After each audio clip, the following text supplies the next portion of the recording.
સાવલી ઉદલપુર રોડના નવીનીકરણ કામને લઈને રાજકીય આક્ષેપબાજી તેજ બની છે। કોંગ્રેસના નેતા હસમુખ પટેલે રોડ કામમાં હલકી ગુણવત્તાના મટીરીયલનો ઉપયોગ થતો હોવાનો તેમજ અનેક જગ્યાએ દબાણ અને વહાલા દવલાની નીતિ અપનાવવામાં આવતી હોવાનો આરોપ લગાવ્યો છે। સાથે જ રોડ પર તિરાડ પડવાની ફરિયાદ પણ કરવામાં આવી છે। તો બીજી તરફ ભાજપના નેતા ભદ્રેશ પાઠકે તમામ આક્ષેપોને પાયા વિહોણા ગણાવી નકારી કાઢ્યા છે અને કામમાં ગુણવત્તા જળવાઈ રહી હોવાનો દાવો કર્યો છે। ભાજપે કોંગ્રેસ પર ચૂંટણી નજીક આવતા સક્રિય બનવાનો આક્ષેપ કર્યો છે, જ્યારે રોડનું કામ પૂર્ણ થયા બાદ ધારાસભ્ય દ્વારા લોકાર્પણ થવાનું પણ જણાવ્યું છે। સાવલી નગરમાં જે 389 કરોડમાં જે આરસીસી રોડ જે પોલીસ સ્ટેશનથી લઈને ટીંબા તરફનો થઈ રહ્યો છે, એમાં પહેલેથી જ વિવાદવાળું છે અને હલકી કક્ષાનું ગુણવત્તા વગરનું મટીરિયલ વાપરવામાં આવે છે। રેતી માટીવાળી આવે છે। આજે કપચીનું જે ગ્રેવિંગ કરવાનું હોય એ જગ્યાએ ચોરિયાળ નાખીને એનું કામ કરવામાં આવે છે। એની ગુણવત્તાને લઈને હાલની તારીખમાં તમે જોઈ શકો છો કે રોડ પર તિરાડો પડેલી છે અને આ રોડ ક્યાંથી હજુ તો એક તરફ ચાલુ છે અને એક તરફ તૂટવા માંડ્યો છે। તો આ રોડનું ભવિષ્ય શું? બીજું કે આ રોડ પરના જે દબાણો છે એ દબાણો પણ વાલી દાવાની નીતિમાં કાઢવામાં આવેલા છે। આજે અમુક દબાણો ત્યાં છે, જે પોલીસ સ્ટેશનથી આગળની તરફ જે રોડનું કામ નહોતું છતાંય તે લોકોએ જે સાવલી કપાસ જીનનું જે વાયર ફેન્સિંગ હતું તોડી નાખ્યું કે દબાણ છે।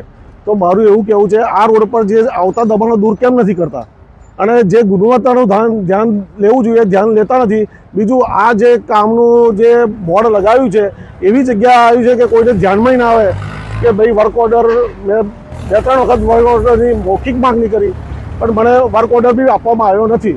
શાસનની અંદર તમે જોયું હશે કે આવા રોડ હજુ કોંગ્રેસના શાસનમાં એમને જોયા નહોતા।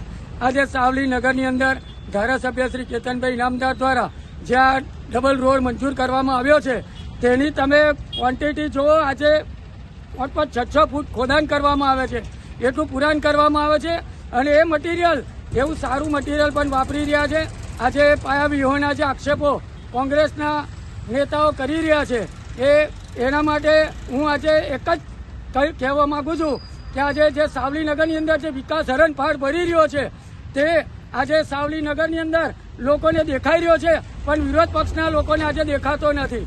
એ લોકોને એવું છે કે આજે સાવલી નગરની અંદર આજે ચૂંટણીઓ નજીક આવી રહી છે એટલે કોંગ્રેસના નેતાઓ આજે જે દરની અંદરથી બહાર મકોડા નીકળતા હોય એવી રીતે આજે નેતાઓ ફૂટી નીકળ્યા છે અને સાવલી નગરની અંદર આજે જે હરણફાળ વિકાસ ભરી રહ્યો છે આજે ધારાસભ્ય શ્રી કેતન ઇનામદાર દ્વારા જે આ કામની ગુણવત્તા જળવાય એવું પણ એમણે કહ્યું હતું અને એ પ્રમાણે આજે જળવાઈ પણ રહ્યું છે અને અમને એટલો વિશ્વાસ છે કે આ રોડ પર ટીકડી જેવો રોડ બનશે અને આ રોડ ઉપર ધારાસભ્યશ્રીના હાથે જ રિબીન કપાવાની છે એ હોય હું તમને કહું ને આ રિબીન કપાયા પછી તે વખતે પણ તમે જોજો આજે ખોટી પાયા વિહોણી વાતો કરી રહ્યા છે કે તિરાડો પડે છે।